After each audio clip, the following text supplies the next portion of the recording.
Peter and the Pocket Guide to Hunting Vampires and Other Demon-like Creatures. Episode 5, Stakeout by Rich von Halt. The amphitheater plunged into darkness, the air heavy with anticipation. From the shadows, vampire men and women emerged, black garments flowing like liquid night. Each held a skull mask before their face, forming a sinister horseshoe behind the mortal woman, who stood unaware at the center of the stage. As she turned, the masks came into view, and terror seized her. "I don't want to die!" Her panicked gaze darted around the theater, desperate for escape. In the audience, Peter's eyes widened, his breath catching in his throat. The Grim Reaper, now unmasked, swooned with arms crossed over his chest, as if hopelessly in love. "We are death!" his voice boomed, echoing off the stone walls. The mortal woman stepped forward to the edge of the stage, bathed in the glare of the footlights. "Someone help me.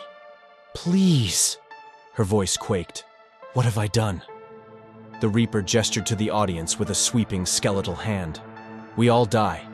Death is the one thing you share with all those here." Peter shot to his feet, chair clattering behind him as he stormed out of the amphitheater.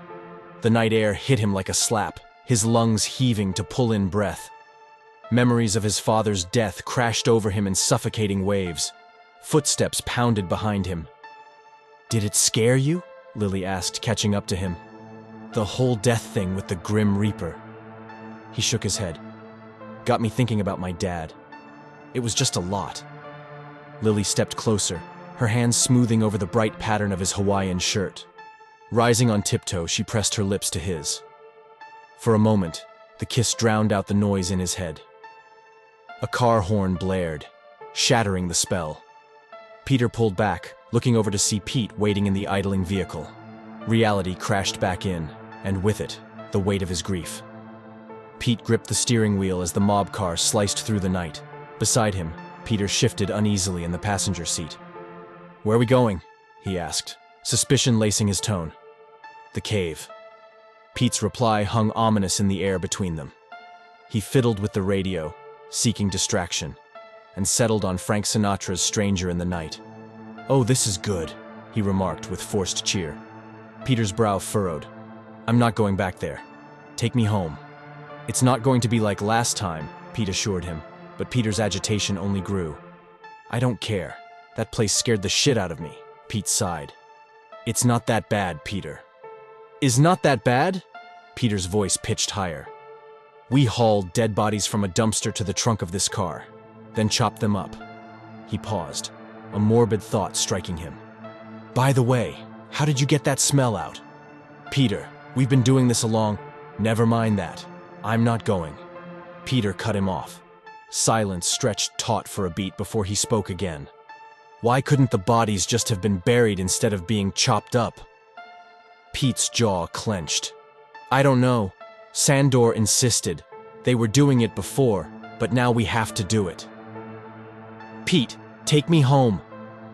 Peter's demand rang out, tinged with desperation. "Relax, Peter.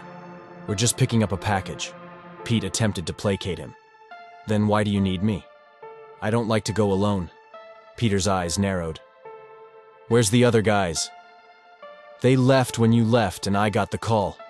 I knew where you were, so there you go." "There you go, huh?" Peter shook his head. "I'm not trying to get killed." "We're not going to get killed. They like us. We help them out a lot." Pete's assurances sounded hollow even to his own ears. "We'll see about that," Peter muttered darkly. "Peter, come on. Let's just enjoy this long ride and listen to the music." Pete cranked up the volume, Frank Sinatra's crooning filling the car. As they sped away from the city lights, Peter's voice drifted over the music. "I never liked Old Blue Eyes." "Blasphemy," Pete retorted, forcing a grin. He began to sing along. "Strangers in the night, two lonely people. We were strangers in the night." The mob car raced onward, descending into darkness as it wound its way downhill, the city a distant memory behind them. 30 miles stretched out, desolate and foreboding, before the looming maw of the cave finally came into view. The mob car rolled to a stop before a small hill, a pile of rocks stacked against its base forming a makeshift entrance. Pete and Peter exited the vehicle, their footsteps crunching on the gravel as they approached the cave. Peter's gaze drifted to the left, where a line of parked cars stretched into the darkness. One in particular snagged his attention. "Hey, that looks like my dad's car." "What do you mean?" Pete asked, brow furrowing. "The car over there." Peter jabbed a finger towards the vehicle in question. Pete squinted into the gloom. "What are you talking about, Peter?" "Why do you think I'm taking the bus?" Peter's voice edged with frustration. "I assumed you don't know how to drive," Pete replied, shrugging. "I do. The car was gone the next day." Peter's words hung heavy in the air between them. "Maybe it was towed," Pete offered, but doubt flickered in his eyes. Peter shook his head. "I called. They didn't have it." Their conversation shattered as a figure emerged from the cave. "Oh shit! Here comes Sandor!" Pete hissed under his breath. Sandor strode towards them, his white lace cut-off shirt and black leather pants a jarring contrast to the rough-hewn stone surrounding them. "Gentlemen," he greeted, a black cloth dangling from each hand. "What's this, Sandor?" Pete asked, wariness creeping into his tone. "New protocol." Sandor's reply was clipped, his expression inscrutable. Pete and Peter exchanged a glance, surprise and unease mirrored in their eyes. The night air seemed to thicken around them, the weight of the unknown pressing down like a physical force. Whatever lay ahead in the depths of that cave, they were certain it would be far from routine. Peter and Pete stumbled through the cave's entrance, black cloths obscuring their vision. Pete's hand gripped Sandor's shoulder, while Peter trailed behind, his fingers clutching Pete's shirt. Faint candlelight flickered through the fabric of Peter's blindfold, casting eerie shadows on the stone walls. As they entered the main chamber, a low, humming chant filled the air, echoing off the circular walls. Sandor's voice cut through the melody. "Wait here." His footsteps receded into the darkness. "Pete," Peter whispered, his voice barely audible over the droning song. "Yeah," Pete breathed back. "What the hell?" "I don't know. Be quiet." Pete's words were terse, laced with tension. Peter shifted uneasily. "Can you see anything?" "No." "Can you?" "Yeah, a little." Peter adjusted his blindfold, peering through the gaps in the fabric. "Well, what do you see?" Peter squinted, straining to make out the scene before him. "Hold on, let me look." He released his grip on Pete, fingers working to widen the slit in the cloth. "I see a tall, bald guy walking in a circle." "That's Dasko," Pete hissed. "He's the leader." "There's a guy kneeling in front of him," Peter continued, his voice trembling slightly. Abruptly, the chanting ceased. In the sudden silence, Dasko lunged forward, his teeth sinking into the neck of the kneeling man. Blood spurted, glistening in the candlelight. "Holy hell!" Peter's shout shattered the stillness. "Peter!"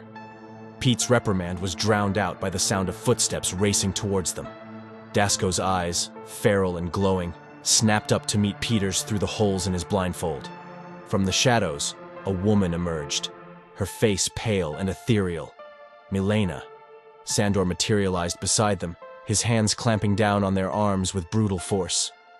The brothers struggled against his grip, but it was useless. They were trapped, at the mercy of the monsters that surrounded them. Sandor shoved Pete and Peter into the dimly lit chamber, his grip on their arms unrelenting. "Guys, you must never make a sound," he warned, his voice a menacing hiss. Pete squared his shoulders, defiance flashing in his eyes. "Let's just get what we came here for, and let us go." With a swift tug, Sandor removed their blindfolds. "Wait here," he commanded before stalking out of the room, leaving the brothers alone in the flickering candlelight. Peter's gaze darted around the space, taking in the rich, wood furniture and plush, red cushions trimmed with gold. They stood before an imposing desk, two chairs positioned in front like an offering. Uncertainty hung thick in the air between them. "What are we doing here?" Peter's question was barely a whisper. Pete shook his head. "I don't know. I was told they have something for us." A thunderous boom shattered the tense silence. Both men whirled to face the door, hearts pounding in their chests. "Gentlemen!" The voice, smooth as silk, sent a chill down Peter's spine. Dasko, resplendent in Victorian finery, stood behind the desk, his sudden appearance as jarring as a specter. "Dasko," Pete acknowledged, his tone carefully neutral. "Please, have a seat." Dasko gestured to the chairs, an invitation that felt more like a command. As they settled into the proffered seats, Peter found himself transfixed by Dasko's elongated fingernails, their sharp points glinting in the candlelight. Dasko lowered himself into the high-backed, tufted chair, the red fabric seeming to bleed into the shadows. With deliberate movements, he opened the bottom drawer, rummaging for a moment before withdrawing a small wooden box. He placed it on the desk, the thunk of wood against wood echoing in the stillness. "So, I was told, your family." Dasko's gaze locked onto Peter, the question hanging heavy in the air. Peter swallowed hard. "Me?" Dasko's stare intensified, boring into him with unnerving focus. Peter glanced at Pete, seeking reassurance, before clearing his throat. "Yeah, something like that." He met Dasko's eyes once more. "Our dads grew up together."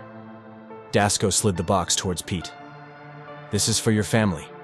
A little appreciation for some of the obstacles we've been having." "It's no problem, really," Pete insisted, but Dasko cut him off. "I insist." Pete nodded, accepting the offering. "Thank you." As Pete's fingers closed around the box, Sandor reappeared, blindfolds in hand. "Sorry about the covers," Dasko apologized, his tone anything but contrite. "There are some things that we like to keep private." Sandor secured the fabric over Pete's eyes first, then turned to Peter. "I'm sure I'll be seeing you again," Dasko remarked, his words carrying an undercurrent of dark promise. As the blindfold descended, obscuring Peter's vision, Dasko's voice echoed in the darkness. "Goodbye, gentlemen." And with that, they were plunged back into a world of shadows, the weight of Dasko's cryptic gift heavy in their hands. In the main chamber, Sandor shoved Peter and Pete forward, his hands pressing against their backs as they stumbled into the outer ring of the circular room. Peter, positioned on the left, couldn't resist sneaking a glance at the man who had been savagely bitten mere moments before. He watched in morbid fascination as the transformation took hold, the man's dull, human features shifting, morphing into something pale and unnaturally beautiful. A vampire, newly born. Sandor spun the brothers around, marching them towards the cave's entrance. As they passed Dasko, Peter caught a glimpse of the leader murmuring to Milena, his words barely audible over the pounding of his own heart. "Keep the new one company for the night." The cool night air hit Peter's face as they emerged from the cave, the blindfolds ripped away by Sandor's rough hands. "Okay, boys, we'll see you next time." His tone was almost friendly, a jarring contrast to the horrors they had just witnessed. Sandor wheeled on Peter, invading his personal space until their noses nearly touched. "Shh!" The sound was drawn out, a sinister warning. "Whatever you've seen, you keep it to yourself." With that, Sandor turned on his heel and stalked back into the darkness of the cave, leaving Pete and Peter alone in the shadows. Pete wasted no time, hurrying to the trunk of the mob car and placing the wooden box inside with shaking hands. The lid slammed shut, the sound echoing like a gunshot in the stillness. Unbeknownst to the brothers, Milena watched from the driver's seat of their father's car, her eyes tracking their every move. As they climbed into their vehicle and backed away, tires spitting gravel, she waited, a predator biding her time. The mob car disappeared into the night, and Milena revved the engine, preparing to give chase. The hunt was on, and she had her sights set on the two men who had stumbled into a world they couldn't begin to understand. The mob car sliced through the night, Pete's hands white-knuckled on the steering wheel. Beside him, Peter sat in silence, his mind reeling from the horrors they had witnessed. "Do you want to know what's in the box?" Pete's question shattered the quiet, his voice tight with tension. "Nope." Peter's reply was curt, his gaze fixed on the darkness beyond the windshield. Pete glanced at him, curiosity warring with unease. "You're not curious? Not even a little?" "Nope." "Okay." Pete let the matter drop, but the silence stretched between them, heavy with the weight of the unknown. Did you see anything else when we were leaving? Peter hesitated, Dasko's piercing stare flashing through his mind. Not really. Dasko was staring at me. Dasko? Pete's eyebrows shot up, surprise etched on his features. Yeah. Peter shifted in his seat, discomfort prickling his skin. The guy he bit was squirming all over the floor.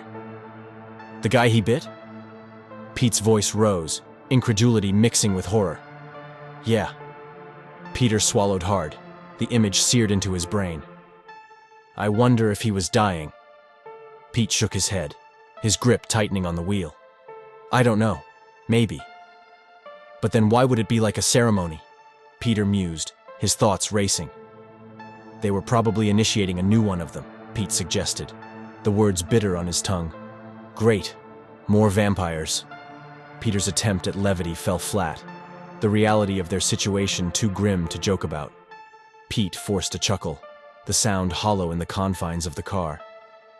I just want to go home, Peter murmured, exhaustion seeping into his bones. Unbeknownst to the brothers, Milena tracked their every move from the driver's seat of their father's car, her headlights extinguished as she trailed behind them like a wraith. Peter burst through the front door of his home, barely registering his mother's presence as he rushed past her recliner. Peter! She called out, concern lacing her voice. Peter, is everything all right? He didn't answer, his feet carrying him to the sanctuary of his bedroom. The door slammed shut behind him, and he sagged against it, his heart hammering in his chest. Eyes squeezed shut, he fought to regain control, his breaths coming in ragged gasps.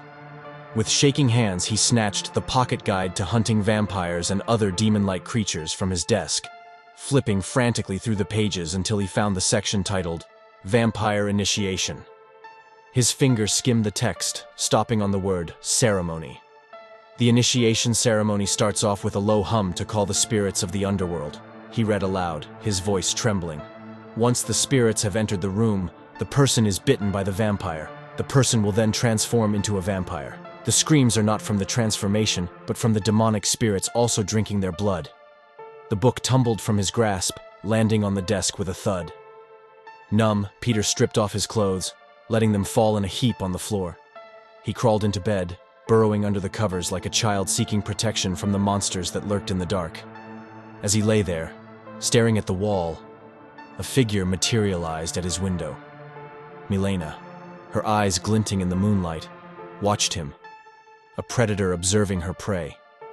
And in that moment, Peter felt the icy fingers of fear wrap around his heart, the realization that the nightmare was far from over.